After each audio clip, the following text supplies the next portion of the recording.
this is Game On. This is where you get all the latest from the world of sports. We've got Ballon D'Or winners list coming up, but we've got to begin with cricket. Now, after the inglorious end of India's proud home record, the Indian fans are left grappling with the reality they have long been dreading. That aging stalwarts Virat Kohli and Rohit Sharma might be approaching the end of the road. Through 3 World Cup titles, 2 World Test Championship finals and a 12-year Test Series winning streak on home soil, Kohli and Rohit, often together, have been integral to every major Indian success of the last 17 years. Both quit T20 internationals after winning the World Cup in the West Indies earlier this year, and their diminishing returns in Test cricket. Now that is a huge concern ahead of India's trip to Australia for a bumper 5-test series. Now, India will be hoping to avert a rare whitewash in the 3rd test against New Zealand starting on Friday, with fans hoping skipper Rohit and their batting mainstay Virat Kohli will produce some runs before they fly off to Australia. Rohit, at his peak, was a free-scoring and an elegant batter who helped India to their first 2 series triumphs in Australia in 2018-19 and 2021. But in his last 8 innings, he has just 6 single-digit returns and just 150. Kohli, who is considered as one of the batting greats of the modern game, he's managed just 2 centuries in the last 5 years and only 250s in his last 12 innings in the longest format. Kohli's average has dropped to 48.31. His struggles against left-arm spin continues. He fell to New Zealand's Mitchell Santner in both innings of the 2nd test. In fact, this has also made sure that some of the former greats have come out and spoken about Virat Kohli's weakness. Former India wicketkeeper Dinesh Karthik, he's talked about Kohli's struggle against spin in tests over the last 2-3 years. He said, and I quote, Virat Kohli's test record in the last 2-3 years has not been great against spin. It is obviously a recurring pattern where left-arm spinners have troubled him, and I think he will go and figure out what he needs to do to come out stronger. He's a man who is searching for answers. Kohli looked crestfallen after being bowled by a juicy full toss from Santner in the 1st innings in Pune, as if recalling how in his prime he would have sent the delivery racing to the boundary. It's not just Rohit and Kohli who've come up short. India's usually strong and deep batting has been a major letdown in the 2 tests against New Zealand. Skittled for a dismal 46 in Bengaluru and a paltry 146 in Pune. Their failure to put decent scores on the board in 1st innings meant a comeback in either test was a tall order. India have a slender lead over Australia in the World Test Championship standings. Another defeat in Mumbai would mean they would need to win 4 of the 5 test matches down under to reach their 3rd consecutive WTC final. The next couple of months might also determine whether Kohli, who turns 36 next week, and Rohit, who is a year older, can extend their test careers. Senior batter from New Zealand, Kane Williamson, he will miss the 3rd test against India in Mumbai to ensure full recovery from a groin injury ahead of that home series versus England that starts from 28th of November. Williamson did not play in the first 2 test matches against India, which the Kiwis won to take an unassailable 2-0 lead in the 3-match series, which also ended India's 18 series winning streak at home dating back to 2012. The final test of the rubber will be played at the Wankhede Stadium from the 1st of November. Sharing update on Williamson, New Zealand coach Gary Stead said, and I quote, Kane continues to show good signs but isn't quite ready to jump on a plane and join us. While things are looking promising, we think the best course of action is for him to stay in New Zealand and focus on the final part of his rehab, so he'll be good to go for England. The England series is still a month away, so taking the cautious approach now will ensure he's ready for the 1st test match in Christchurch. The series defeat against the Black Caps has pruned India's hopes of qualifying for next year's World Test Championship final, like I was saying before, despite them still holding on to that top spot with more percentage points. Now, Rohit Sharma and his team, they need to win the 3rd test against the Kiwis and also ensure a series victory over Australia in the 5-match rubber starting next month. All right, we move on to football, and after months of anticipation around who will win the coveted Ballon d'Or, we finally have the answer.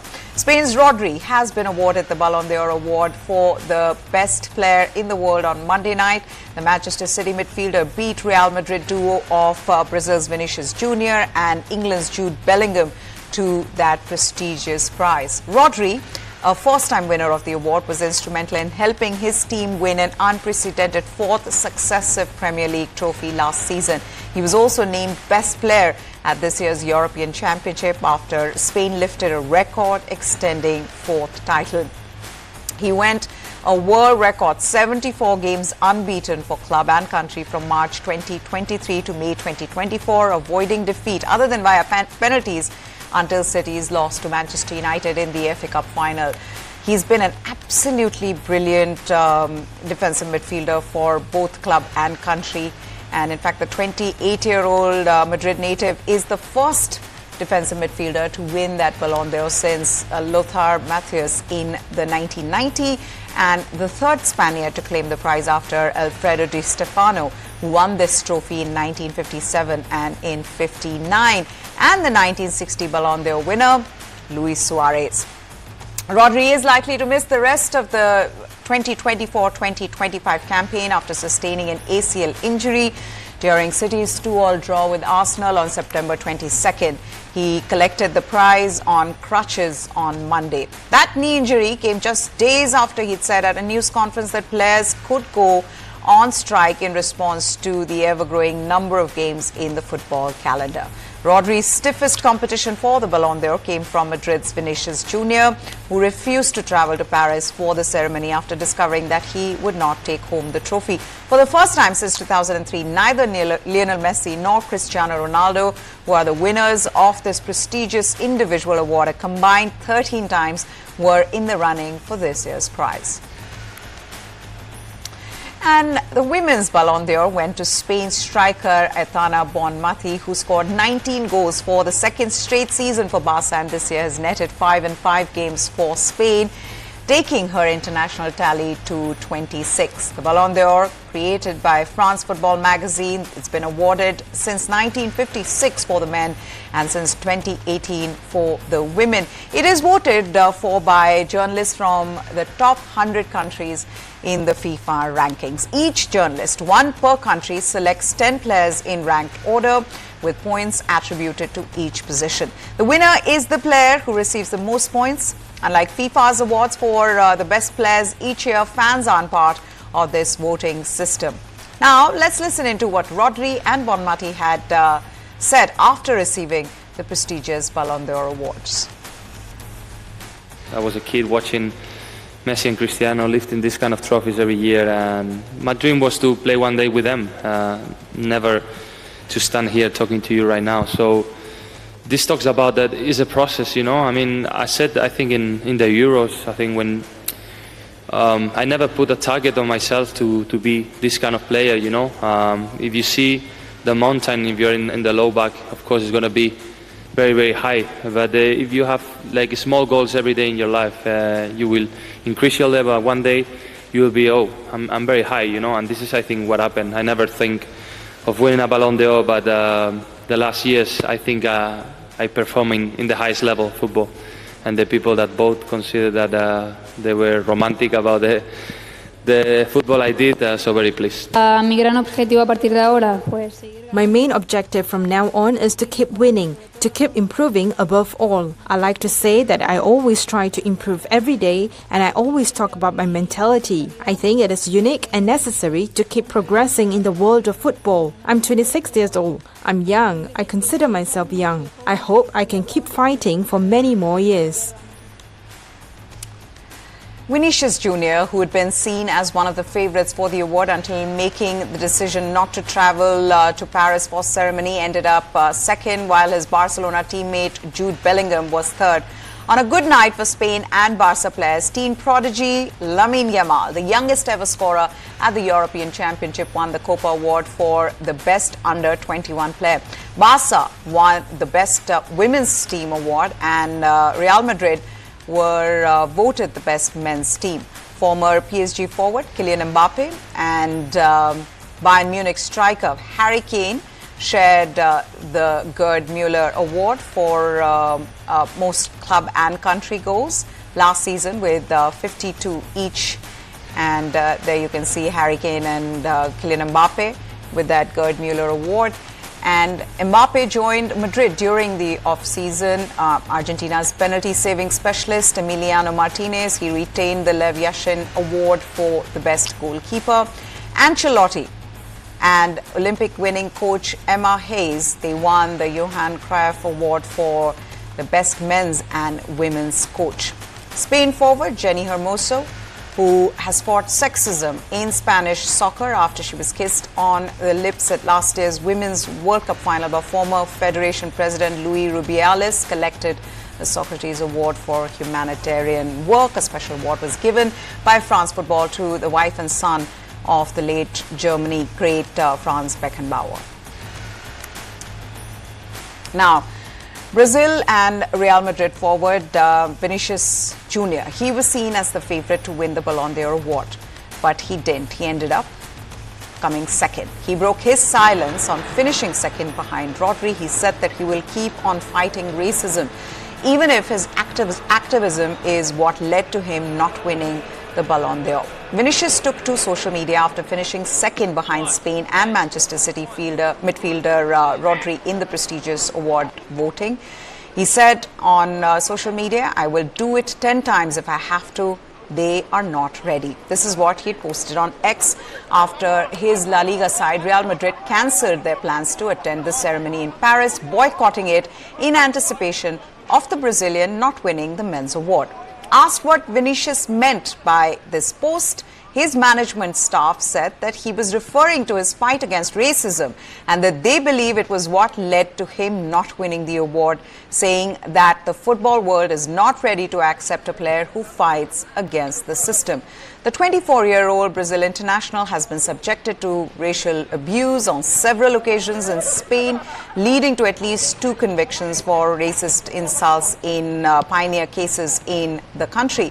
Real also won the Men's Club of the Year award, and their manager Carlo Ancelotti was named Men's Coach of the Year after winning the European and Spanish League double in a near-perfect campaign last season, but the club was absent from that ceremony. The European champion said its representatives would not go where they are not respected. After learning Vinicius would miss out on the prestigious trophy, according to reports from the news agencies. Real Madrid manager Carlo Ancelotti and forward Kylian Mbappe both won individual honours, but neither individuals were present to receive their award.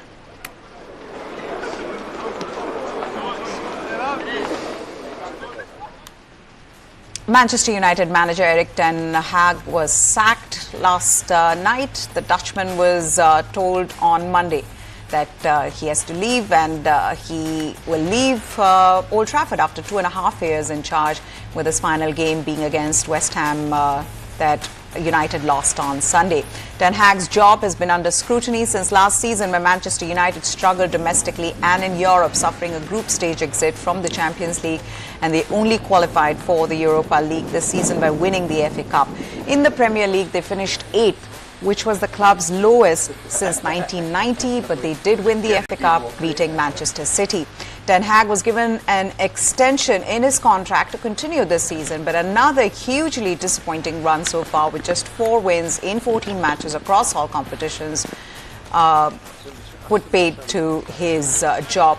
The key decision makers, including Chief Executive Omar Berrada, Sporting Director Dan Ashworth and Technical Director Jason Wilcox, decided it was time for a change. Manchester United have released a statement which says Erik ten Hag has left his role as Manchester United men's first team manager.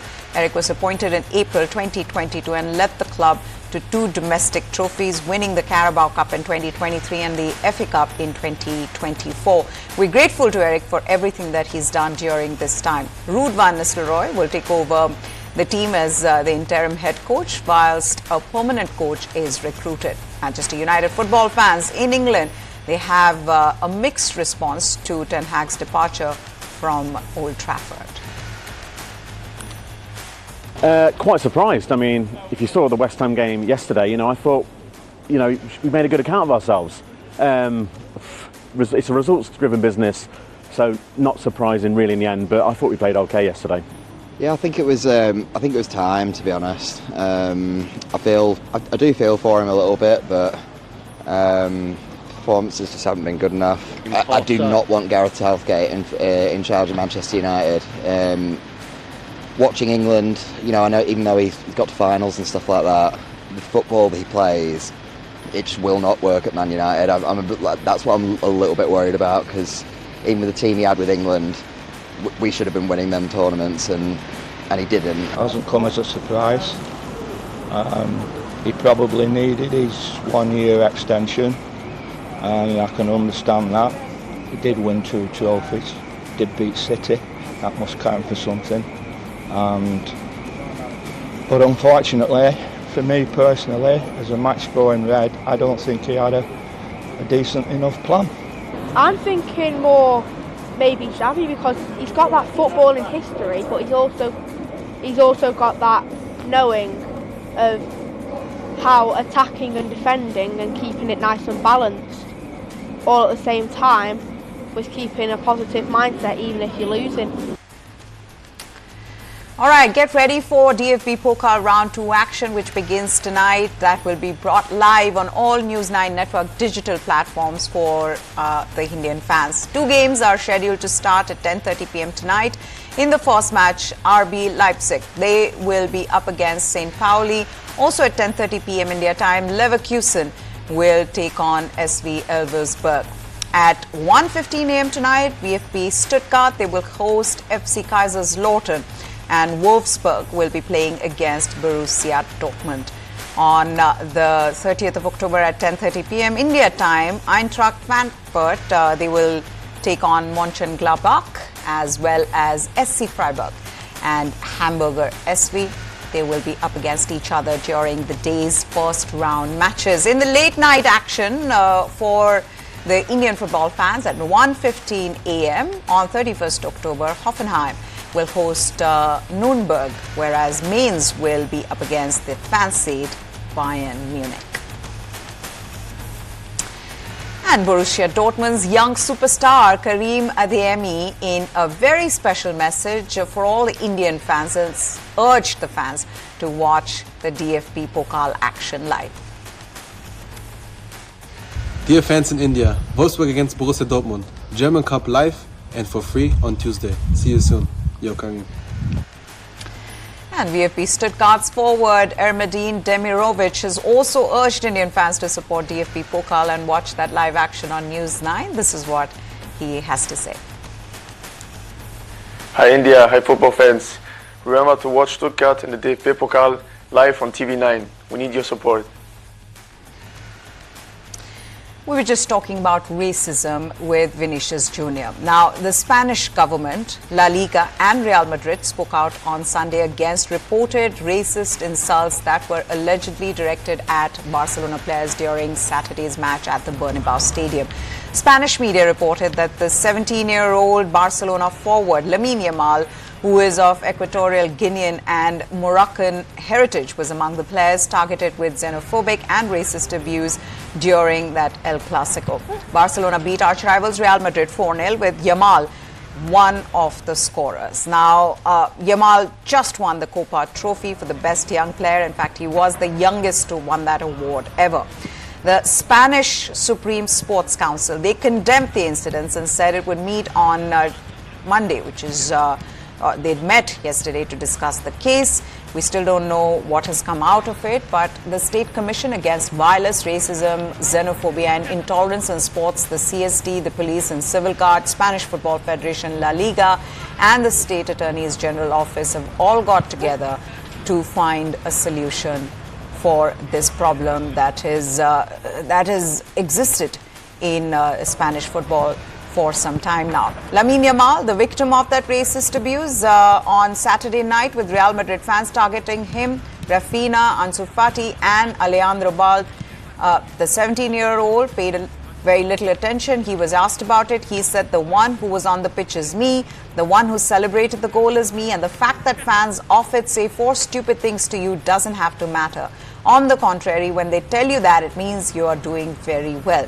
Real Madrid said that they had opened an investigation to identify the perpetrator so that action can be taken. 4 people have been arrested and questioned in Spain on suspicion of conducting an online hate campaign encouraging fans to racially abuse Real Madrid's forward Vinicius Junior in the build-up to their match against Atletico Madrid last month.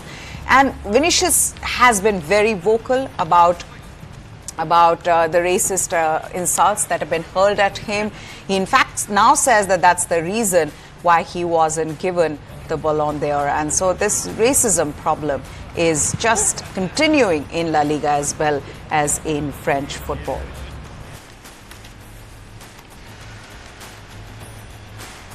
Meanwhile, Spain's sports minister Pilar Alegría, he says that actually she wants clubs and institutions to eradicate racist behavior in the stadiums. This is what she had to say. Listen in. Personally and logically, I condemn and reject this type of behavior. These insults and attitude that clash with the values that comes with sports. It will take a couple of days because of course we need to analyze and find out who were the people involved, and from there we will be able to implement a sanction. But I believe it's important we keep up with this work in order for the institutions and for the clubs to eradicate this type of behavior.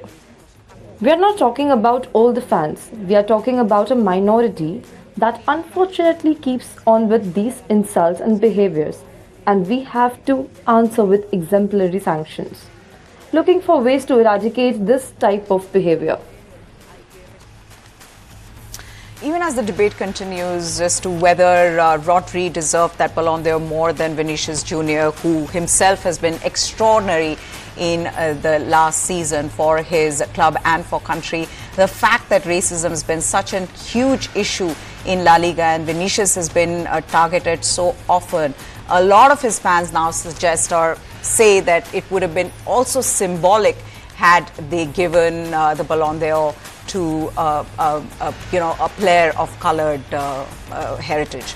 But it is where we are, which is Rodri having been given that Ballon d'Or. That's it then on Game On. Hope you enjoyed it. Goodbye. Thanks for watching.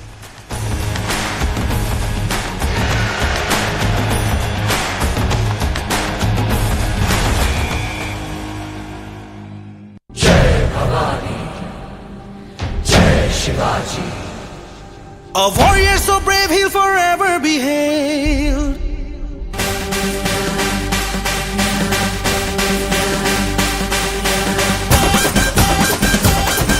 Maharashtra, Maharashtra is the hit.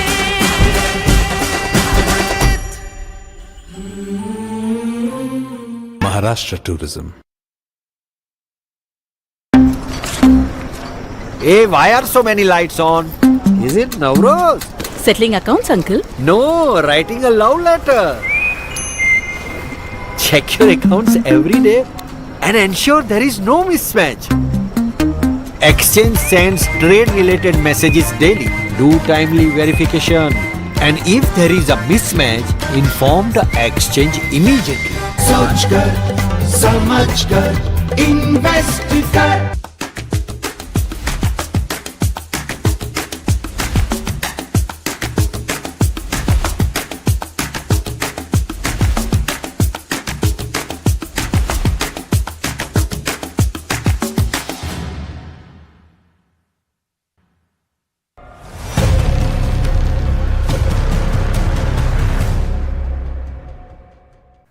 It has all the makings of a showdown triggered by a conflict whose repercussions are being felt across the two continents.